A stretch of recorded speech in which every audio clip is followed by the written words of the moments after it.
gente, bom dia, boa tarde.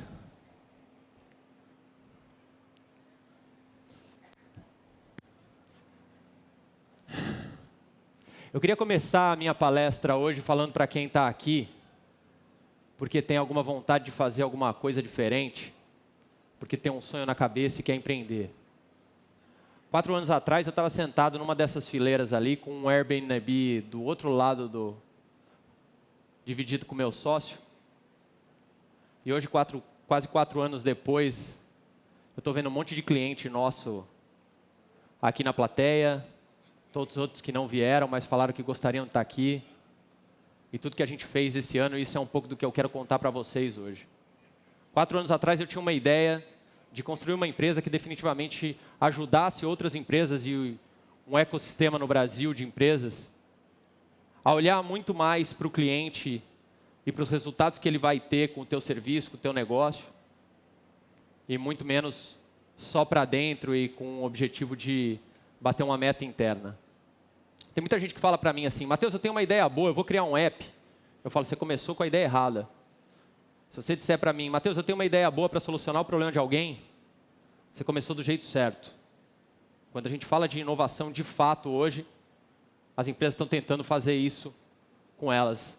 Então a mensagem que eu tenho para vocês é: não desistam do sonho de vocês, porque eu era e eu continuo sendo um cara que estava aí desse outro lado também. Hoje eu tenho a oportunidade de estar aqui falando com vocês e fico muito feliz que vocês dediquem aí 40 minutos do tempo de vocês no evento. É um tempo que é precioso, né? Porque agora é meia hora do almoço, para estar aqui me ouvindo falar. Eu espero que esses 40 minutos sejam 40 minutos de conteúdo de qualidade, que você leve o que eu vou falar de alguma forma para aquilo que você vai fazer na tua empresa, para aquilo que você vai fazer no teu dia a dia. As minhas palestras costumam ter uma característica que agrada a alguns e não a tanto a outros. Eu costumo ser muito provocativo na minha palestra e dar menos receita de bolo. O que eu acho de receita de bolo e 10 dicas, 5 perguntas e 9 ações que você deve fazer amanhã, vocês estão cansados. Agora vamos pensar um pouco em o que é usar dado para colocar o sucesso do cliente no piloto automático e escalar. Gente, muitos de vocês não devem conhecer quem é esse cara aqui. Para quem é um pouco mais velho como eu, e para quem fez administração de empresa ou MBA em administração de empresa, já ouviu falar dele. O nome desse cara é Michael Porter. Michael Porter é um dos principais caras de estratégia no mundo. Ele definiu alguns temas, escreveu alguns livros, principalmente de estratégia competitiva. E é um cara muito estudado em bancas de faculdades, é um professor de Harvard, que fala muito sobre estratégia de negócio, estratégia de país. Esse cara, em 2015, escreveu esse artigo que está do lado de cá. Aquele ali é o livro mais famoso dele, chama Estratégia Competitiva. Muitos de vocês já devem ter lido ou já devem ter ouvido falar das 5 forças de Porter. Isso foi o que fez o Porter ser conhecido. Mas hoje, o Porter está falando de outras coisas. E ele escreveu esse artigo, e esse artigo é base para o que a gente criou na minha empresa, que chama Sense Data. Alguns de vocês conhecem, a gente tem clientes aqui. Que era como produtos e serviços conectados vão transformar empresas. E o que ele dizia, ele estava ali em 2015, quando se falava muito pouco sobre transformação digital. Ele já estava ali falando sobre transformação. Esse é inclusive o título do artigo dele. E no meio desse artigo, é um artigo longo. Ele escreveu para a Harvard Business Review, junto com outro cara, que é uma das revistas de negócio mais importantes no mundo. No meio desse artigo, tem essa estrutura organizacional que eu estou colocando aqui. E o que ele fala é o seguinte: cada vez mais, qualquer indústria, seja ela uma indústria de calçado, uma indústria têxtil, uma indústria que hoje a gente interpreta como offline, está se digitalizando, as empresas estão mudando. E nessa mudança, essas empresas precisam começar a replicar algumas práticas que estão nas empresas mais inovadoras do mundo. E ele coloca essa nova estrutura organizacional, e eu quero chamar a atenção para um elemento, porque muita gente fica procurando definições para o que é Customer Success. E eu acho que quando você define as coisas, você limita. Mas eu gosto de usar muito a definição que um dos caras mais respeitados em negócio no mundo usou. Eu vou tentar ressaltar ela um pouco aqui. Nesse lado aqui, direito, onde ele fala que marketing, vendas e serviço ao cliente vão se transformar em uma única coisa, que é gestão do sucesso do cliente, ou Customer Success Management.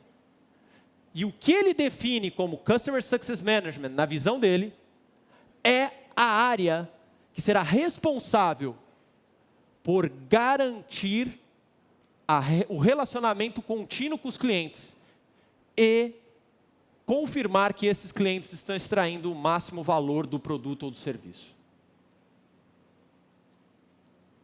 É muito importante a gente entender isso aqui, porque aqui a gente está falando sim de relacionamento, que é o que muita gente coloca à frente em gestão do sucesso do cliente, mas aqui a gente está falando principalmente de extrair o máximo valor possível do teu serviço. E a forma de garantir e estruturar isso não é uma forma de ter o melhor atendimento, não é a forma de ter alguém pensando junto com o teu cliente, mas tem muitos elementos envolvidos nisso, teu produto, teu serviço, as áreas que vão falar com o teu cliente, que estão e têm responsabilidade sobre o seu cliente. E esse gráfico é muito interessante, porque ele coloca as novas funções, né? Ele coloca Customer Success Management, ele coloca DevOps dentro da área de produção, e ele coloca também uma nova estrutura ali no canto, chamada, deixa eu testar esse negócio aqui. Ah, olá, rapaz. Tá vendo? Olha a transformação digital, até no projetor, ó. Esse é o novo laser, olha lá. Olha a Unified Data Organization aqui. O que ele está dizendo é, cara, você vai ter uma estrutura cross dentro da tua companhia, assim como é finanças e recursos humanos, que é uma estrutura responsável por trabalhar toda a agregação de dados da tua empresa. Porque tem alguns especialistas, o Gartner é uma consultoria global que analisa muito o mercado de software. E ele fala que até 2022, as empresas que possuem dados sobre os seus clientes terão que ativar isso dentro da contabilidade deles, porque isso tem valor. Então, quando eu estou falando de criar uma nova estrutura organizacional para responder para esse novo mercado, a gente está falando de uma transformação muito séria, uma transformação inerente às empresas. Legal? Agora vamos lá, pessoal. O que está fazendo essa transformação acontecer? Primeiro ponto, essa transformação ela não é digital, ela é uma transformação social. Os nossos clientes têm mais poder, os nossos clientes têm mais poder de escolha, os nossos clientes têm mais informação. Podemos usar aqui um termo que está na moda, os nossos clientes têm mais empoderamento, eles estão mais empoderados. Assim como a barreira de entrada caiu com os novos modelos de negócio, você tem que pagar alguma taxa para assinar o Netflix, você tem que pagar alguma taxa para comprar o Spotify, você simplesmente assina. E você vai embora quando você quer. Isso traz muito mais poder para os clientes. Aliás, isso aqui é capa da The Economist. O segundo ponto é que cada vez mais as empresas estão conscientes do seu papel e querendo de fato fazer com que o papel dela dentro de um ambiente de negócio seja também um papel de propósito, um papel transformador. Eu não sei quem teve a oportunidade de ler o artigo do Nubank, onde eles dizem que eles estão construindo a marca deles através dos clientes. E marca sempre foi alguma coisa associado a quanto eu ponho de dinheiro em marketing, quanto eu ponho no Faustão. Vocês já viram alguma propaganda do Nubank no Faustão? E na Globo? Quem aqui conhece o Nubank? Quem aqui comprou carro GM nos últimos 2 anos? Isso diz muito sobre o nosso mundo atual, né? As pessoas querem cada vez mais ter experiências, usar coisas, e cada vez menos comprar e adquirir coisas. Se você quer andar numa roda gigante como a que tem aqui, o que você faz? Você compra um ticket do parque, vai lá, anda de montanha-russa. Ou de roda gigante. Você não compra uma roda gigante e bota no quintal da sua casa. Essa lógica ela é clara para uma roda gigante. Mas ela não é tão clara ainda para um automóvel. Mas ela fica cada vez mais clara quando você está em grandes centros urbanos, por exemplo, e é mais barato você usar um aplicativo do que ter um carro na garagem. Então, esse tipo de dinâmica de negócio, criada porque eu estou chamando aqui de capitalismo consciente, quem surge dentro desse contexto de capitalismo consciente? Spotify, Netflix, Uber, Nubank.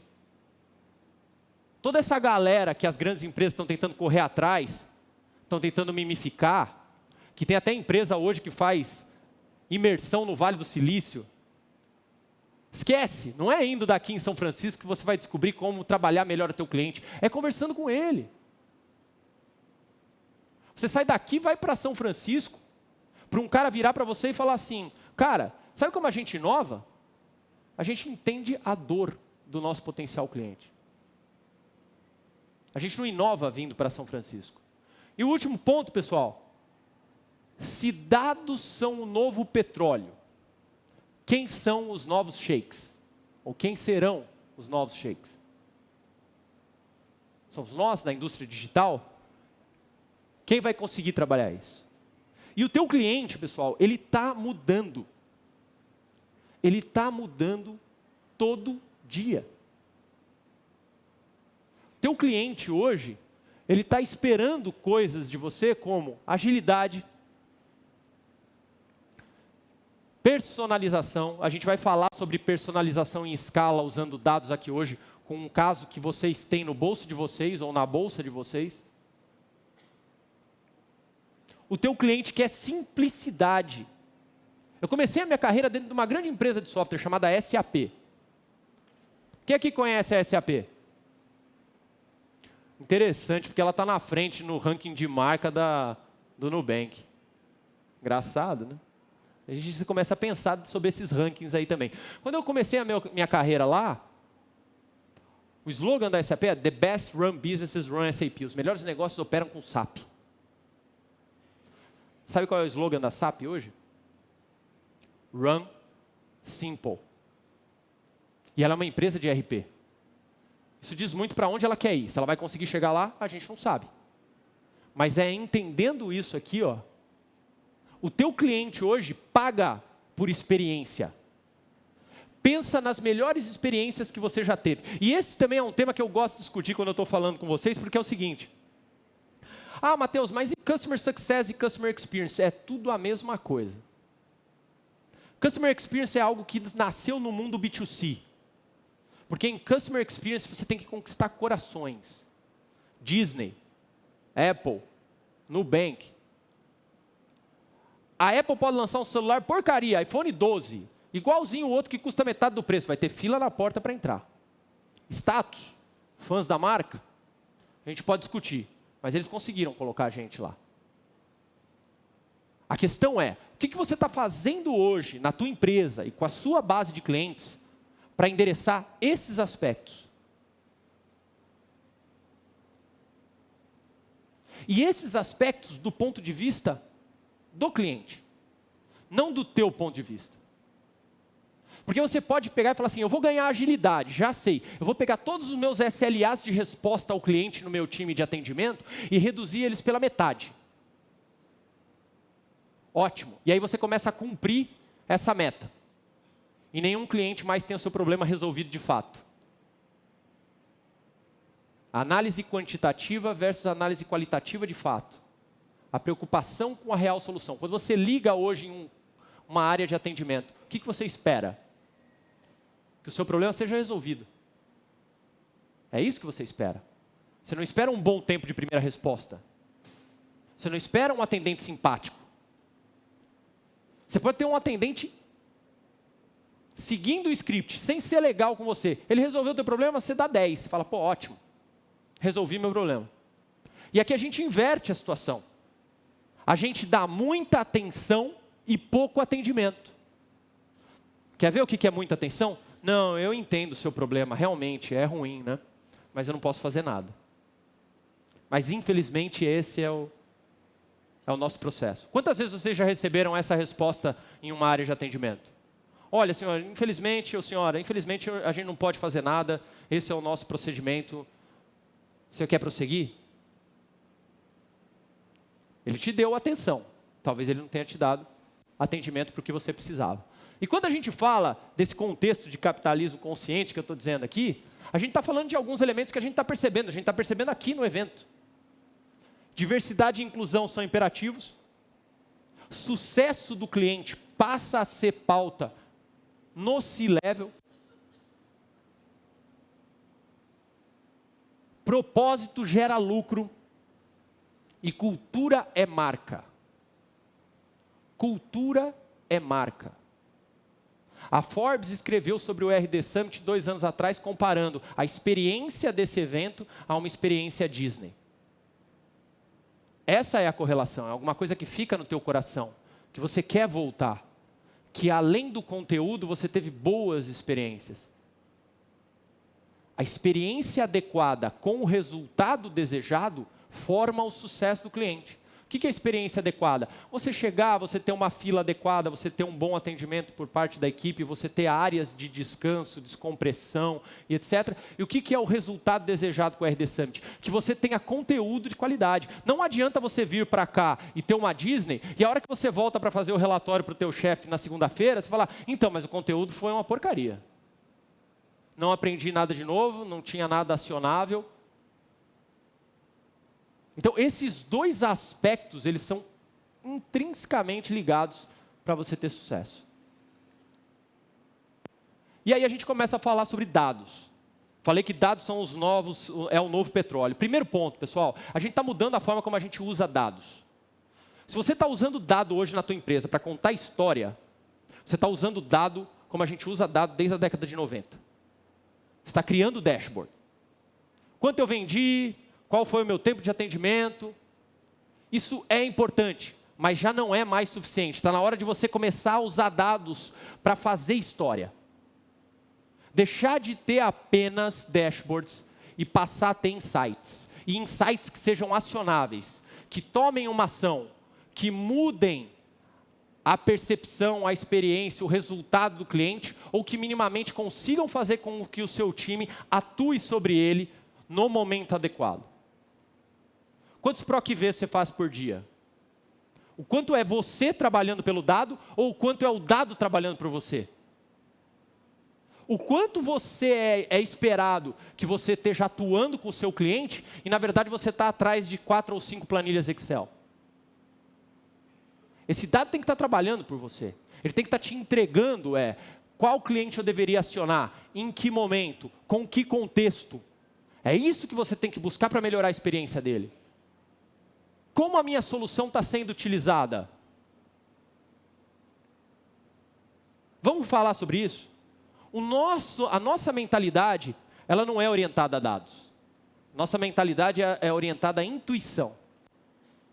E aí outro dia eu tive uma grande empresa dando uma palestra como essa, e aí eu quis trazer uma comparação, uma empresa brasileira, e eu quis trazer uma comparação entre o que é uma mentalidade offline versus uma mentalidade orientada a dados no conceito de experiência e sucesso do cliente. Eles me chamaram lá porque eles estavam com o seguinte problema. Mateus, os nossos clientes não se engajam no NPS. A gente tem 2% de resposta na nossa pesquisa NPS e a gente não tem muita informação sobre o nosso cliente, a gente não está conseguindo tomar ação. Vocês já responderam alguma pesquisa NPS em um app de delivery? Quantos já responderam? Legal, é mais ou menos o percentual que respondia para eles se a gente comparar com a sala toda. Aí eu fiz uma pergunta para eles. Quantos pedidos vocês têm por dia? E pensem isso dentro do contexto da empresa de vocês. Você está se preocupando em tentar conseguir 10% a mais de resposta no NPS, ou na tua pesquisa de satisfação, que era a única forma como as empresas tinham de saber como seus clientes estavam em níveis de satisfação ou fidelidade, enquanto você era um negócio offline. Aí eu perguntei, quantos pedidos vocês têm por dia? Ah, a gente tem 600 mil pedidos por dia, Mateus. Legal. 600 mil oportunidades de interação com o teu cliente, onde você tem diversos data points que te mostram como aquilo está acontecendo. Que informação que você tem num pedido? Ticket médio, tempo de entrega, distância do pedido, tipo de comida, região, estabelecimento, cliente, entregador. Olha isso. Todo dia com você. Todo dia interagindo. Isso é muito mais poderoso do que uma pergunta que você tem 2% de resposta da tua base.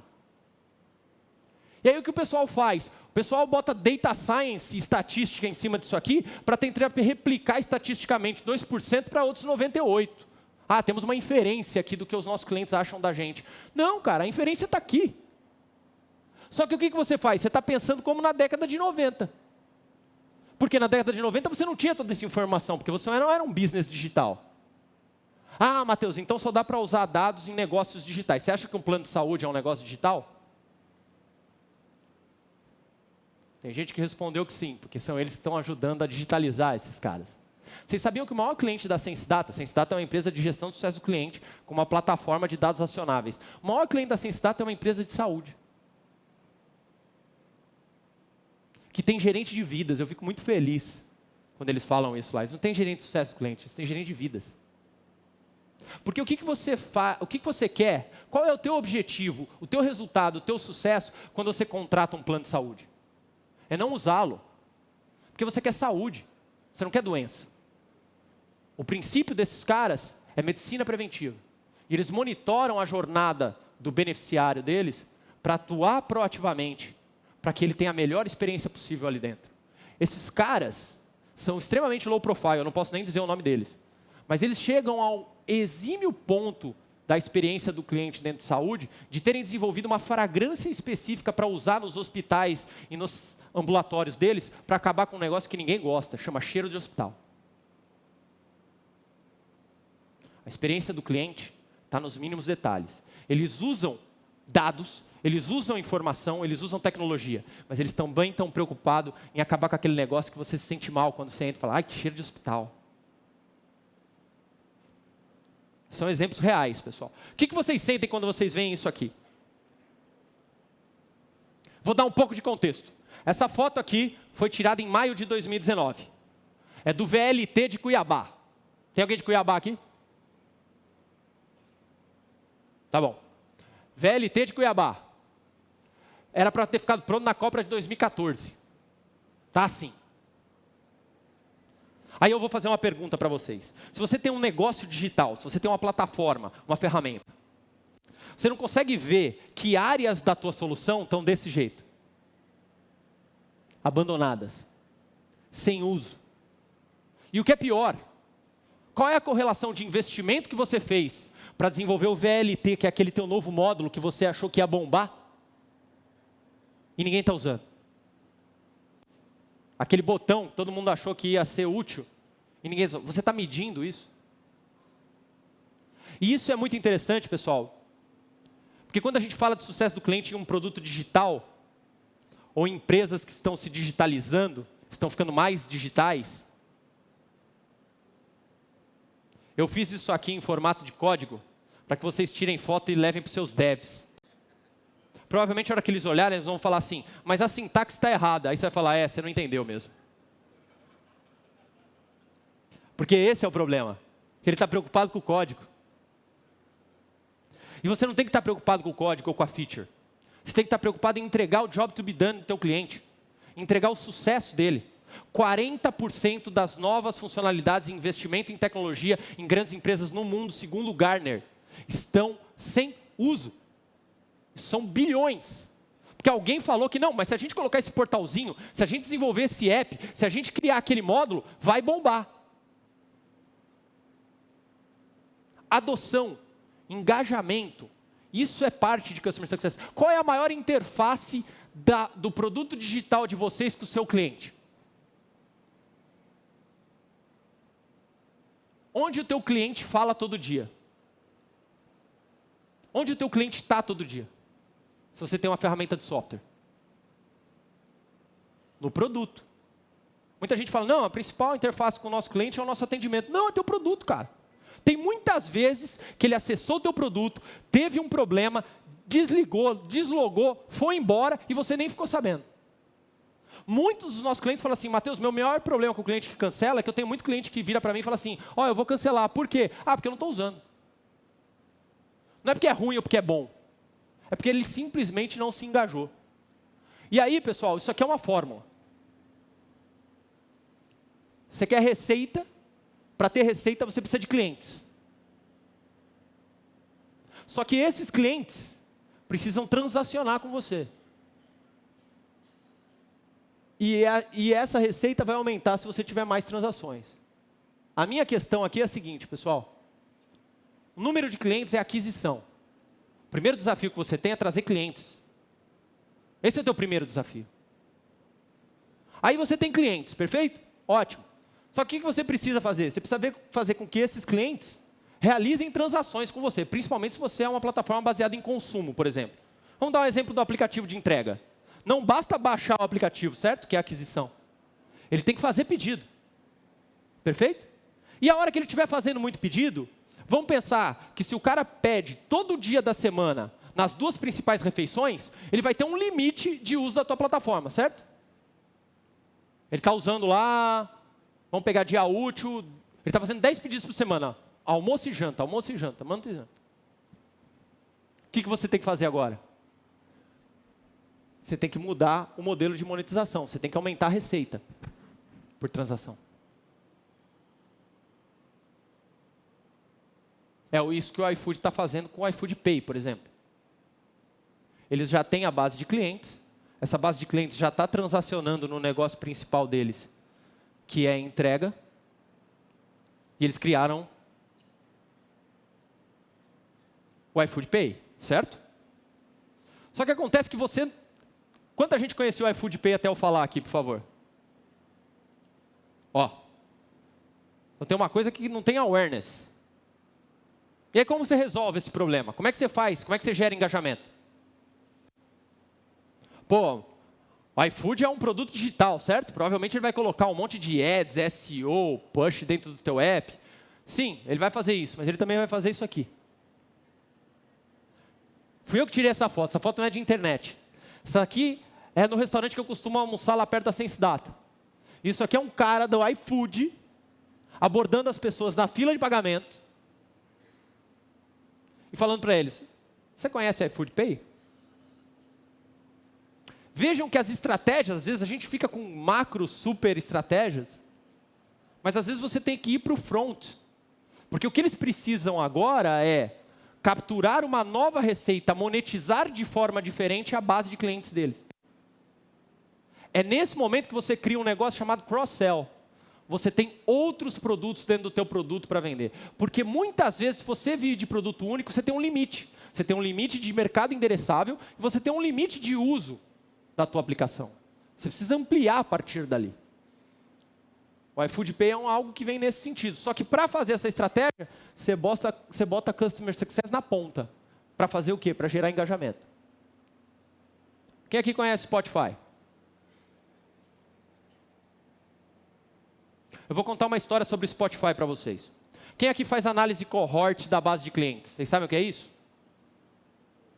Análise cohort é a capacidade de você fazer análises em diferentes safras dos teus clientes. Porque eu tenho uma coisa para dizer para vocês. Gestão de sucesso do cliente é ingrato. Sabe por quê? Porque qualquer ação que você mude dentro do processo de gestão da jornada do teu cliente vai ter resultado muito tempo depois. Se você está fazendo uma ação agora e o teu líder, o teu CEO ou qualquer pessoa da tua companhia está esperando que você tenha resultado no mês que vem, eu já vou te dizer, você não vai bater essa meta. Então a análise cohort quebra em faixas para minimamente você olhar para aquela faixa que está entrando a partir do momento que você mudou, por exemplo, o teu processo de onboarding ou o teu processo de qualificação. E você falou, pô, aqui parece que está indo melhor. Então tem uma tendência de lá na frente eu ter uma redução de churn. Semana passada eu fui almoçar com um cliente nosso, é o nosso cliente número 4. Está com a gente desde 2016. Vamos fazer quase 4 anos. Ele falou, Matheus, esse ano eu reduzi o churn em 50%. Esse ano. 3 anos depois. Sabe por que ela conseguiu fazer isso? Porque ela só é diretora, cofundadora da empresa. E ela segurou. Ela falou, não, eu vou fazer. Guilherme Lopes, da RD, sempre me falou isso. Matheus, muito do que eu fiz em Customer Success na RD, eu consegui fazer porque eu era co-founder. Porque eu estava no board.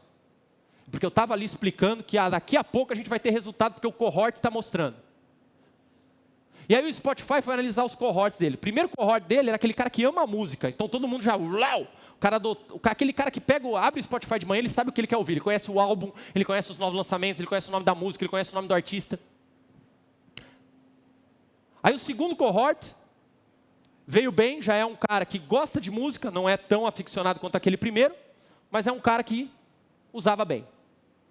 Aí eles vieram para o terceiro cohort. Eu estou falando de clientes pagos, tá? Porque existe uma diferença aqui, ó, gente. Vamos olhar que isso aqui é cliente. Isso aqui é usuário. Isso aqui te traz receita. Isso aqui te gera custo. Para quem tem estratégia freemium, entenda muito bem isso. Então, olhando para esses caras aqui, a hora que ele chegou mais ou menos ali, depois dos 40 milhões... ele começou a perceber que o lifetime value médio, olha aí, usando dados, indicadores, o tempo de vida médio dos clientes do terceiro cohort era 3 vezes menor. Por quê? Aí ele faz o deep dive. Porque primeiro o dado te mostra a informação. Aí você tem que vir com a contraprova. E aí você começa a cavar. No que eles cavaram, eles perceberam o seguinte.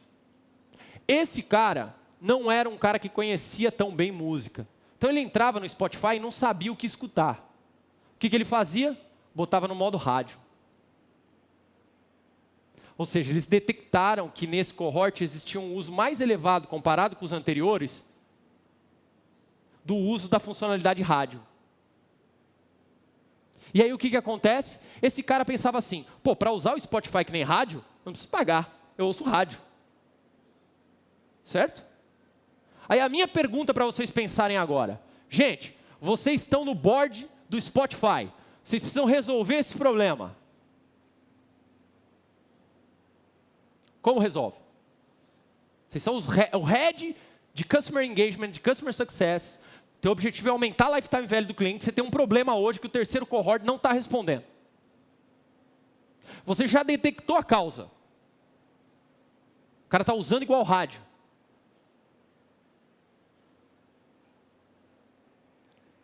Alguém falou contrato sem esse data aqui. Estava combinado.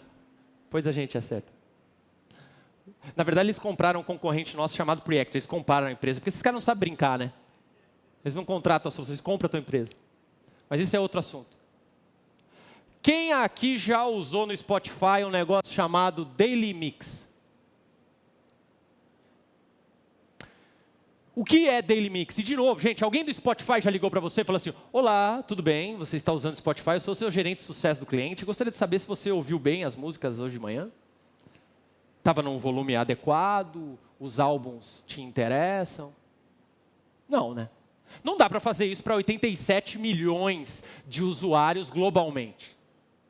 De novo, muitas vezes, Customer Success não é sobre o time de gestão do sucesso do cliente, ligando para o teu cliente, sendo simpático.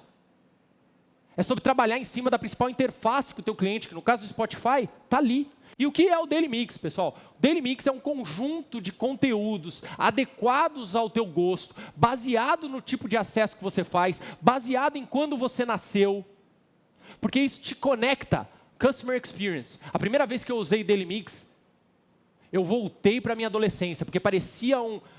Quem é mais velho aqui vai saber. A humanidade ela é perigosa. Quando eu era adolescente, a gente começou a ter os primeiros desktops que tinham gravador de CD. Tô velho.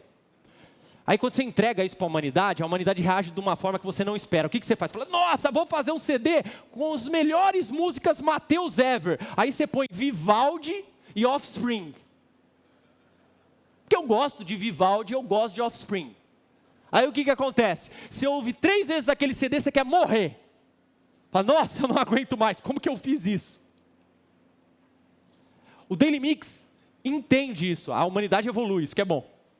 Né? Então ele cria diferentes, porque o mood é diferente. Você quer ouvir música clássica na segunda de manhã e você quer ouvir funk na sexta à noite. Agora, você não quer ouvir Anitta depois de Tchaikovsky. Então até esse cuidado existe, mas quando você é movido para aquele teu momento de adolescência, ou para aquela música, todo mundo, música é igual professor.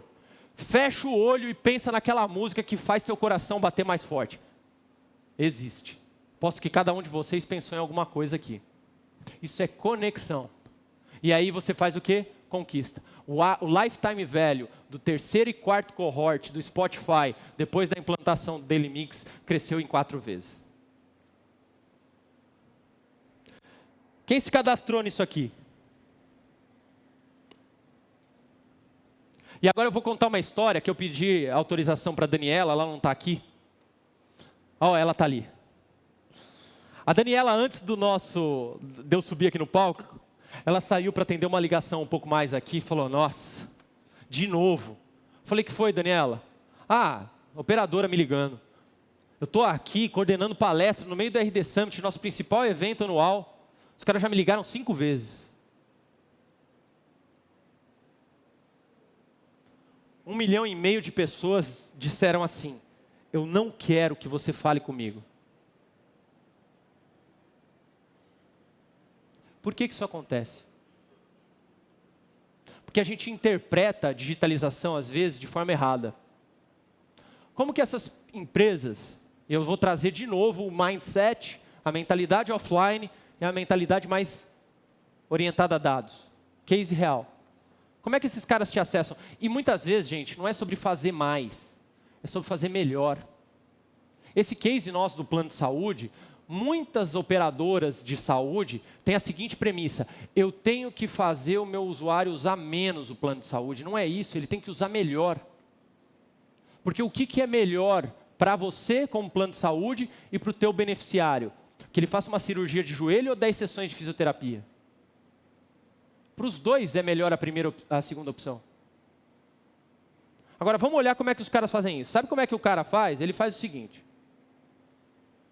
Isso aqui é oportunidade contextual versus segmentação cadastral.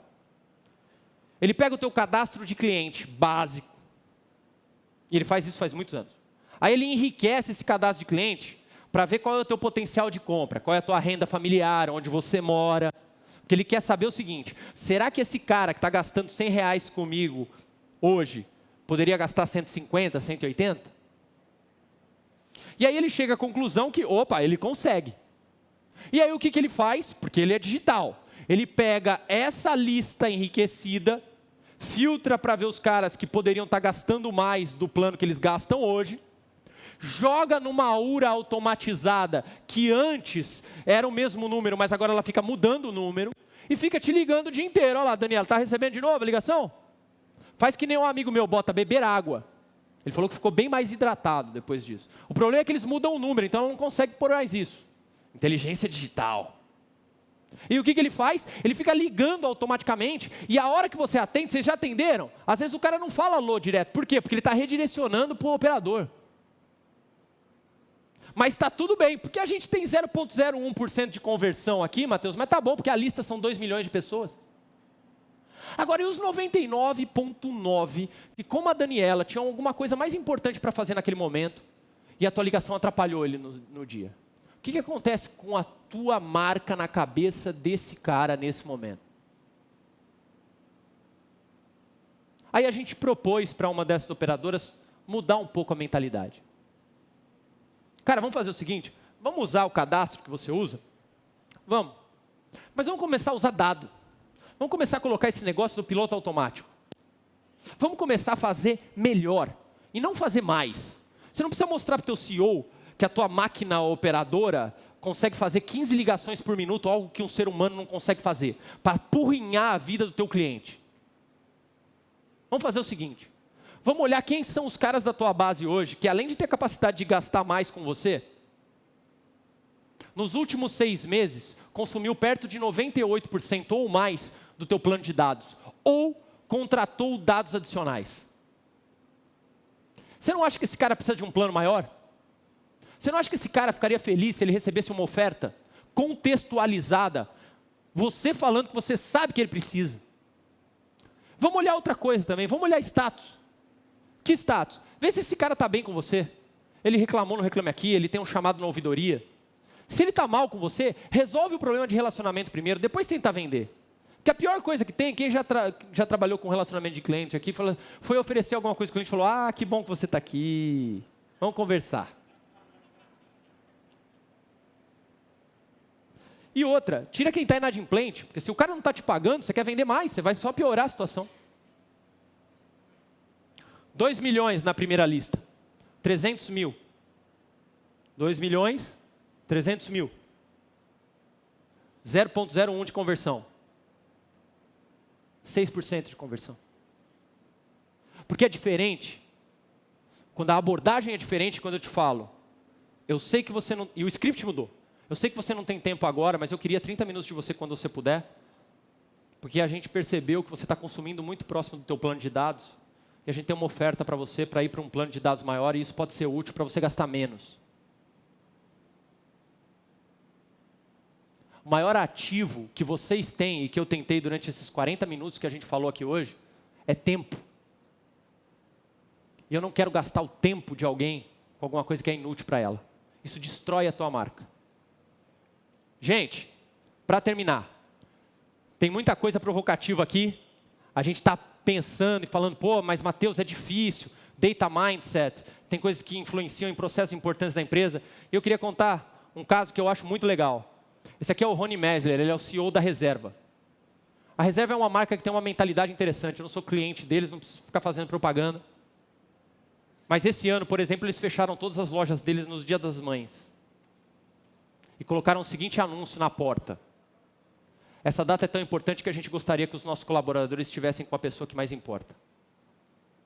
E eles abriram mão de um potencial de 25 milhões de receita. Acontece que se eles tivessem aberto como todos, eu não estava contando isso para vocês aqui. Eu não estava colocando a marca deles para quase 1.000 pessoas nesse evento. Só que tem um caso muito mais legal. Em 2012, a loja dele, dos Jardins, foi assaltada pela segunda vez. Ele acorda no meio da madrugada, com uma ligação, e vai para São Paulo, ele mora no Rio, reclamando da vida, reclamando do país, querendo fechar todas as lojas dele, porque, pô, esse país, segurança, não dá para empreender e tudo mais. E a hora que ele chega na loja em São Paulo, 9 horas da manhã, o vidro está consertado, os vendedores estão a postos para vender, e ele se autodefine naquele dia como, hoje eu fui o reclamão. E o meu time me deu uma amostra de como fazer um limão, fazer de um limão uma limonada. E aí ele fez uma outra coisa. Quando ele estava saindo dali, o time dele virou para ele e falou assim, ô Rony, você consegue o vídeo de segurança da loja para a gente? Ele falou, claro que eu consigo, acabei de mandar para a polícia, mas vocês querem isso para quê? Calma aí que a gente vai te mostrar. E aí eles fizeram isso daqui que eu vou mostrar para vocês agora. Som. Deixa eu ver se eu consigo parar. Consegue sair o som do vídeo?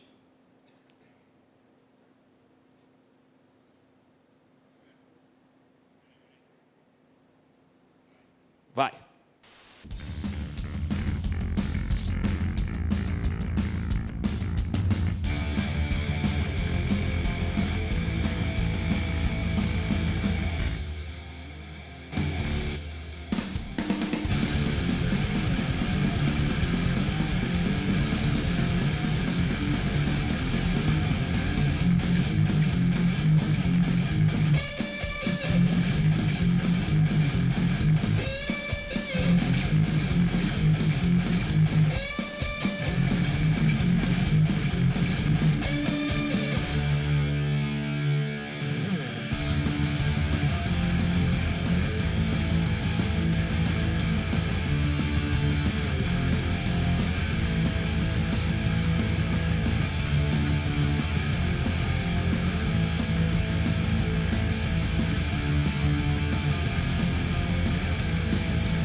Minha mensagem é, vamos fazer de um limão uma limonada, porque fácil não é para ninguém.